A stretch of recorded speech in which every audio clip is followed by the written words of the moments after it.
Hello, dear teachers and fellow academicians. Teaching is all about influencing, and the best teachers have been known for impacting the lives of their learners. Today, with more and more new and young teachers joining the profession, I feel there is an urgent need of training them and honing their teaching skills. For this very purpose, Ideas by SOM brings to you a series of high-quality videos where the top-notch educational gurus or the doyens of education will guide them, will train them, will teach them how to become an influential teacher. These doyens of education are going to give them the mentor's mantra. So let me present the first of this video series with a top-notch educational guru, Mrs. Archana Gaba, who is a renowned CBSE master trainer and an educational counselor. She has over 25 years of rich experience. So let us all listen to what Mrs. Archana Gaba has to say on this very topic, influencing or impacting the lives of the learners.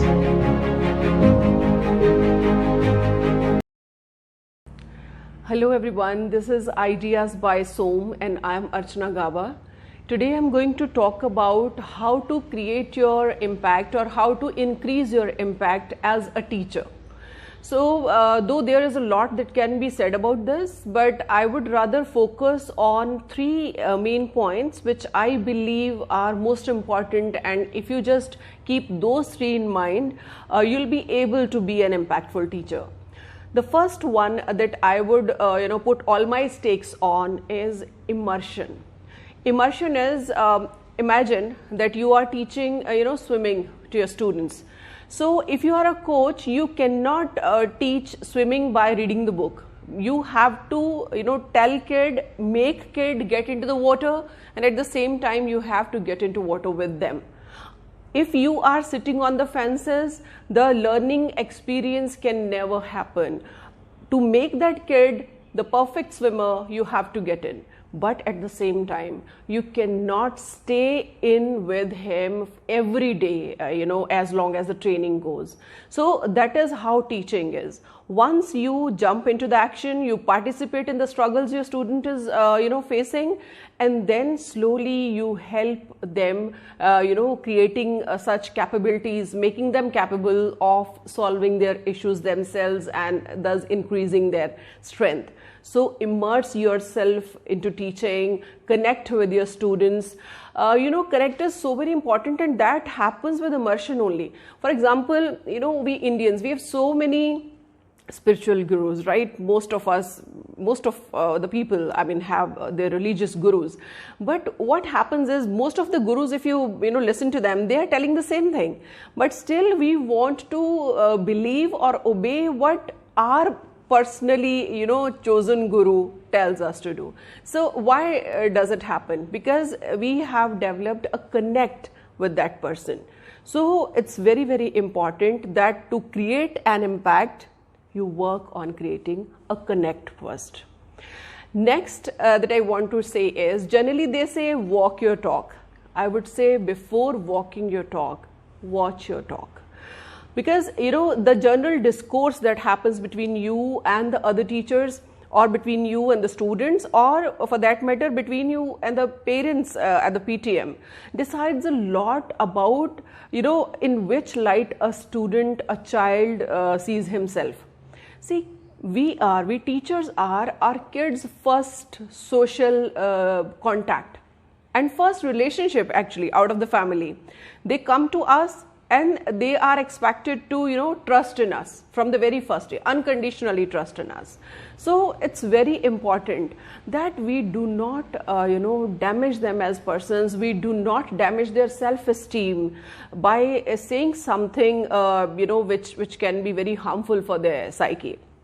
For example, generally what we see is that we gloss over their weaknesses, that this kid is slow in maths, that one has problems with discipline, ye kabhi tik ke nahi baithta, wo kabhi baat nahi sunta hai. So when we keep on glossing their weaknesses, they create this to be their introduction. They think this is who they are.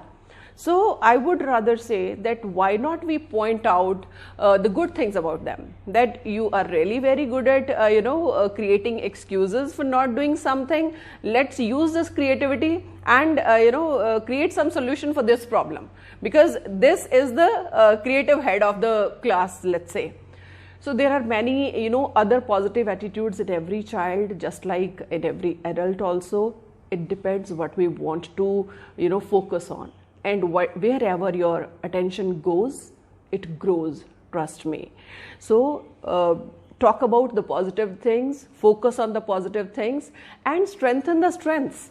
If there are some weaknesses in any of us, not only students, even in you as a teacher, those weaknesses have remained there because of some reason, like maybe some social or physical, biological, intellectual makeup of ours, or whatever can be the reason. So rather than working hard to improve those weaknesses only, if we go on strengthening our strengths this much that we become the best in whatever we are good at, that also will be a great way forward. So please make it a point to give positive reinforcement to your students every day of the year, every period of the day. There are so many people, every successful person talks about motivation, and positive reinforcement is nothing but motivation only, right? So when all the successful people are talking about motivation, that means that it really helps. And even if you are a book reader, you would see that most of the literature which is very, very popular, or which is even being produced, majority of it are self-help books or motivational books. The maximum, the best sellers are again the motivational books. So it's very important that we never forget, and we do not keep this motivation part till end of the year, that when the students' exams will be near, only then they need motivation. Each one of us needs motivation every day.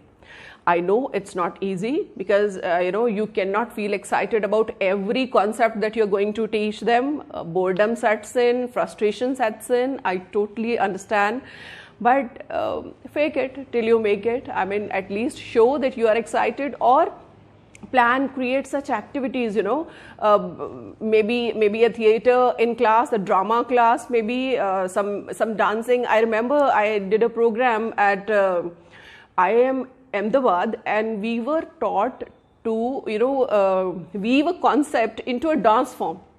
So we were teaching to the students how clouds are formed and how it rains, and we were doing it in a dance form. So imagine 5 or 7 principals dancing to teach the students how clouds are formed. But this is one lesson which I am not going to forget all my life, and I'm sure that my students are also never going to forget this. And then I come to the final point, which is emotional management.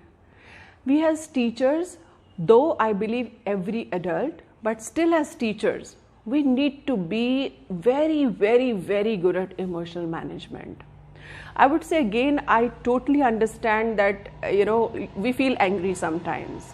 Frustration happens when you see that all your hard work is not bringing the fruit that you expected. You would definitely feel angry. But the point is, we are allowed to feel angry, but we are not allowed to take that anger out on our children.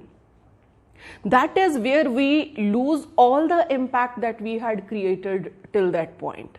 So we have to see this fine line between feeling a feeling and then or an emotion, or then taking it out on somebody, and especially a kid who is helpless before us, who is powerless before us. It really pains my heart that why government had to make a law to stop the teachers from physically punishing small children or beating small children. Naturally, I mean, if any of us is doing that, it will make us look like monsters to the children. And if they look at us like this, how would they respect us? How would they love us? And if we do not win their love and respect, we can never connect. And where we cannot connect, we cannot impact. As simple as that.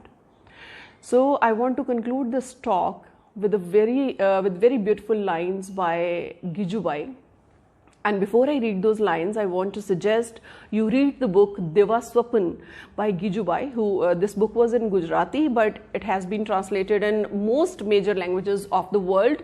Read that book and you will see what an ideal school should be like. So these lines resonate, really strongly with me. Even now when I'm going to read it, I'm already feeling the goosebumps in my body. जब तक बच्चे घरों में मार खाते हैं और विद्यालयों में गालियां, मुझे चैन कैसे आए। जब तक बच्चों के लिए पाठशालाएं, वाचनालय इज लाइब्रेरी, बाग बगीचे और क्रीड़ांगन न बने, मुझे चैन कैसे आए। जब तक बच्चों को प्रेम और सम्मान न मिले, मुझे चैन कैसे आए। Thank you.